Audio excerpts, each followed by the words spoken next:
Hello friends, welcome back to journalism and mass communication channel. और आज का video आपके लिए बहुत ही इम्पोर्टेंट है क्योंकि हम concept of journalism and mass communication के ऊपर बात करेंगे। अब आप सब अपनी यूजीसी नेट एग्जामिनेशन की प्रिपरेशंस कर रहे हैं, तो मैंने सोचा कि ये टॉपिक पे आपके लिए एक वीडियो बनाया जाए। So let's begin. तो आप सभी यूजीसी नेट एग्जाम की प्रिपरेशन कर रहे हो तो आपने अपना सिलेबस देखा होगा, और सिलेबस के अकॉर्डिंग फर्स्ट टॉपिक है concept of journalism and mass communication. तो उसके ऊपर हम बात करने से पहले हम ये समझेंगे कि जर्नलिज्म क्या है।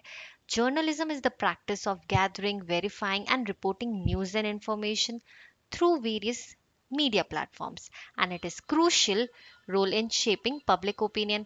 अब आप सोच रहे होंगे कि जर्नलिज्म क्या है। जर्नलिज्म एक ऐसी प्रैक्टिस है जहाँ पे आप न्यूज़ को इकट्ठा करते हो, उनको वेरीफाई करते हो, उनकी रिपोर्टिंग करते हो, उनको लिखते हो, उनको समझते हो, और वो इंफॉर्मेशन को आप लोगों तक पहुंचाते हो अलग अलग मीडिया के प्लेटफॉर्म से। अब ये ज़रूरी क्यों है? क्योंकि जब आप न्यूज़ देते हो लोगों को तो आप उससे क्या रोल प्ले करते हो? आप लोगों की पब्लिक ओपिनियंस को शेप करते हो, उन्हें सोचने पे मजबूर करते हो कि आपको इस विषय पर सोचना चाहिए और अपनी ओपिनियंस को बदलना चाहिए।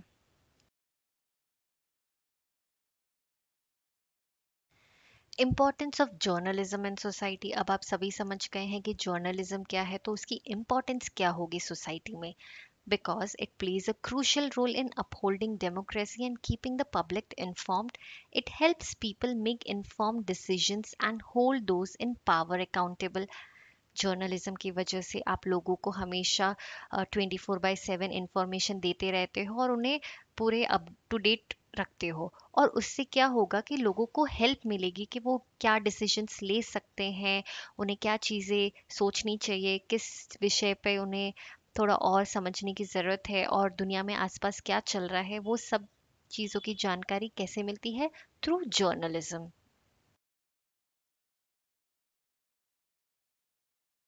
Now let's talk about mass communication and its scope. Mass communication refers to the exchange of information through various mediums like TV, radio, newspapers, and the internet. And its scope is vast and constantly evolving। अब आप सोच रहे होंगे कि mass communication क्या होता है।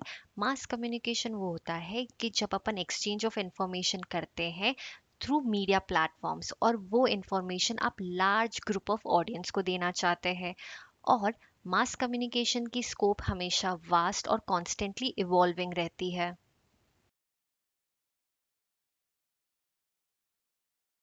अब जब आप मास कम्युनिकेशन को समझ गए हैं तो उनके डिफरेंट फॉर्म्स होते हैं कि ताकि आप लोगों तक वो बात को कैसे पहुंचाते। जैसे फर्स्ट हो गया न्यूज़पेपर एंड मैगजीन। ऐसा तो नहीं है कि सिर्फ दुनिया में सिर्फ एक न्यूज़पेपर सिर्फ एक पर्टिकुलर इंसान के लिए बनता है। एक न्यूज़पेपर एक लार्ज ग्रुप ऑफ ऑडियंस के लिए बनता है, एक पर्टिकुलर एरिया लोकेलिटी के लिए बनता है। जैसे हमारे पास रीजनल, नेशनल और इंटरनेशनल न्यूज़ होती है, तो ताकि वो इंफॉर्मेशन हम लोगों तक पहुंचा सकते हैं। सेकेंड इज ब्रॉडकास्ट मीडिया, जिसमें हम रेडियो और टेलीविजन। तो रेडियो पे बहुत सारे अलग अलग प्रोग्राम्स आते हैं, बहुत सारे अलर्ट न्यूज़ होती है जो देश भर में सर्कुलर होती है। टेलीविजन आप सभी के घर में होता है और आप टाइम टू टाइम न्यूज़ देख के आप हमेशा अपने आप को अपडेट रख सकते हैं। New media includes internet and social media. आज की दुनिया में हर कोई इंटरनेट और सोशल मीडिया का यूज़ कर रहा है। क्या आप बिना इंटरनेट के रह सकते हैं? नहीं, क्योंकि सोशल मीडिया पे पल पल एक एक सेकंड की न्यूज़ आपको मिलती है और आप अपने आप को अपडेट रखते हैं।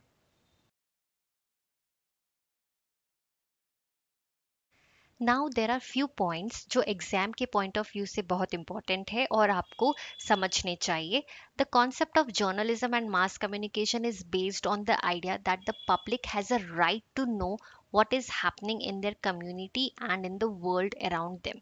तो कॉन्सेप्ट क्या है जर्नलिज्म और मास कम्युनिकेशन का? कि लोगों को ये एक हक है कि उनके आसपास क्या हो रहा है और दुनिया में क्या हो रहा है वो उन्हें जानने का हक है। Journalist play a vital role in democracy by informing the public. क्योंकि जैसे लोगों के पास एक हक है कि उन्हें इन्फॉर्मेशन जानने की मतलब ज़रूरत है, तो जर्नलिस्ट एक डेमोक्रेटिक रोल प्ले करते हैं और वो इन्फॉर्मेशन लोगों तक पहुंचाते हैं। Mass communication in India has a long and a rich history dating back to the colonial era. मतलब आपको कम्युनिकेशन मास कम्युनिकेशन की हिस्ट्री के ऊपर थोड़ा सा ध्यान देना चाहिए कि कब क्या चीज़ें आई थी, थोड़ा ईयर वाइज सीक्वेंस में। क्योंकि यूजीसी नेट में कितनी बार आपको होता है कि करेक्ट द ऑर्डर, और मे बी आपको ऑर्डर में चीज़ें सेट करनी होती है, तो उसके लिए आपको पता होना चाहिए कि हिस्ट्री में क्या चीज़ें पहले आई थी। Then, the mass media landscape in India is vibrant and diverse with a wide range of print, electronic and digital media outlets. मतलब अपने इंडिया में कल्चर ही इतना डाइवर्स है तो मीडिया के प्लेटफॉर्म्स भी डाइवर्स है। जैसे आप प्रिंट, इलेक्ट्रॉनिक और डिजिटल मीडिया ले सकते हैं। और लास्ट में the internet has played a major role in transforming the mass media landscape in India. तो आपको ये ध्यान में रखना होगा कि इंटरनेट की वजह से क्या क्या मीडिया प्लेटफॉर्म्स में चेंजेस आए हैं, क्या नए अपडेट है, उनको क्या कहते हैं, वो सब की जानकारी आपको होनी चाहिए। So friends, thank you for watching my video, and if you like my video then please do not forget to like and subscribe my channel। और आज के वीडियो में आपने यूनिट 1 का फर्स्ट टॉपिक को बहुत ही सिंपल और शॉर्ट फॉर्म में पढ़ा है, ताकि ये आपके रिवीजन के लिए काम आएगा। And if you have any doubt then please mention in the comment box. And once again thank you for watching my video.